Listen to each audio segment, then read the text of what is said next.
Welcome to session 308 of the Bible in a Year commentary. We started this series on the 1st of January, then today should be the 4th of November. Today we were looking at 2 Corinthians 3 to 4 and Psalm 148. But so far in 2 Corinthians, we've started the section of the letter where Paul focuses on reconciliation with the Corinthians. Paul wrote 2 Corinthians around 57 CE to address ongoing issues in the Corinthians church. After planting the church and writing several letters, including 1 Corinthians, his authority was challenged during what Paul called a painful visit. Paul then sent a severe letter through Titus, who later reported that most of the church had repented. Unfortunately, opposition from new super apostles had risen up. This prompted Paul to write 2 Corinthians to defend his apostleship.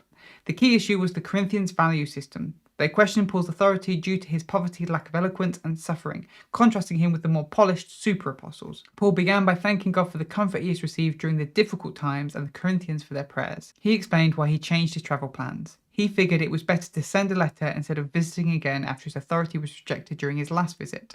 He emphasized that he didn't want to dominate them but to bring joy. Paul also addresses the person who caused the initial conflict, urging the Corinthians to forgive them as they seem repentant.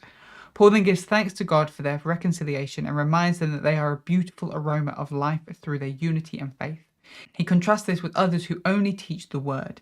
He and the Corinthians are called to live lives that demonstrate the life of Jesus to those who are still in death. But let's jump into today's reading, 2 Corinthians 3 to 4. Next, Paul addresses the issue of recommendation letters.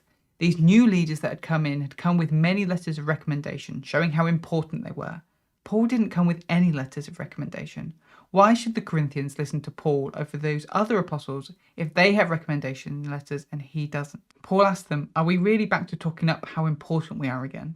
Didn't we deal with this in the last letter? The church in Corinth is Paul's recommendation letter. Each believer who has been transformed by the gospel is evidence of Paul's calling. It's not about letters written in ink by humans. It is about lives transformed by the Spirit, about hearts being renewed. Paul's confidence is the transformation he's seen because of Jesus. He's not going to try to argue and prove how competent he is, because it's not about being competent. God is the one that makes us competent. The law was written, and that brought death. We read about this idea in Romans 7. While the law was initially produced as a guide to live in a way that didn't indulge the power of sin in the Israelites' lives, sin took that and used it against them. Sin used the law to make the people more sinful, as they now had a set of rules they could break or bend as they saw fit. In contrast, the Spirit brings life because it helps us unravel the power of sin in our lives. So if a written law led to the Corinthians' death, why would they resort to a written letter to prove if someone is really from God? Paul draws on the example of the law in the Old Testament. When Moses went up the mountain to get the law and meet with God, he came down with a face that was literally glowing because of the glory of the Lord. The Corinthians seem to want the same now. They want leaders that externally seem to be glowing from how close they are to God. They want leaders who can outwardly see immediately they're important. But Paul points out that the glory we have now because of the Spirit is so much better than the glory that Moses had. Think about Moses. He put a veil over his face to hide the fact that the glory was fading. And the Israelites were still hard and wicked despite the glory. This is still true today of anyone who tries to find glory by reading and following the law set out in the Old Testament. But Jesus had done away with the veil. He made a way for people to see God clearly, and with it has brought a permanent glory. A glory that transforms us from the inside out to be more like Him through the Spirit. So what is more important? Leaders who seem to glow with importance, or leaders who help see lives transformed by the Spirit? Which of these is a better recommendation letter? Clearly, lives transformed. As Paul is engaged in this ministry of seeing lives transformed, he's not disheartened by the fact that he's not eloquent, or that he's poor, or he doesn't have a lot of recommendation letters. He doesn't feel the need to hide his flaws when he can point them out and seek to turn from them. He doesn't need to lie or make God's word seem more wise or appealing. Instead, he can openly and confidently stand in all truth, honestly revealing who God is and who he is. Paul acknowledges that there will always be some who misunderstand him and can't see the God he's revealing because the God of this age, Satan, is keeping them blind. But that doesn't mean he needs to try harder and show how important he is to get people to believe. Instead, he just keeps showing off Jesus, who is the light that has shone in Paul's heart.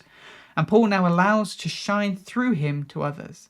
He describes himself and others as like clay jars, cheap, unimportant, but carrying something of extreme value. It's not Paul that is important. It's Jesus in Paul that's important. You can treat a cheap jar poorly because the jar isn't the important part. In the same way, Paul can go through suffering. He can be beaten and persecuted, and none of that diminishes the message that he brings. Paul will willingly participate in the suffering that Jesus participated in so that others can participate in the life that Jesus has brought. In all this, Paul is subverting the accusations that are being made against him. These other leaders are setting themselves up as apostles because of their own self-importance. Paul is willingly admitting he is poor and not much to look at. It's Jesus inside of him that is important. But that is 2 Corinthians 3-4. Now let's look at Psalm 148. This psalm isn't attributed to anyone in particular and falls into the category of praise. These final 5 psalms, Psalm 146 to 150, serve as a doxology for the whole book of Psalms. They praise God as King and speak his authority over all things. Here's a summary of the structure for today, but I would recommend checking out the written version of this commentary in the description to see the structure properly for yourself. We start with verses 1-6, praise the Lord from the heavens. Verses 7-12, praise the Lord from the earth. And then verses 13-14, praise the Lord Israel. The psalmist starts with a call to praise the Lord from the heavens. They call to the angels, the host of heavens, the sun, the moon and stars to praise the Lord. This is a call to both the physical objects we see in the sky and the spiritual powers in heaven to praise the Lord. He is the one that created them and has established them. Next, the psalmist turns to the earth and calls for it to praise the Lord. Whether it be sea monsters in the deep or the elements and the weather, from mountains and hills to trees, wild animals, cattle, insects and birds, all the earth should praise the Lord. And of course that includes humans. From leaders to your average person, from male to female, young to old, let all people come and praise the Lord. In particular amongst the humans, let Israel praise the Lord. They should worship him because he is powerful and mighty, but they should also worship him because he raised them up and chose them to be his people.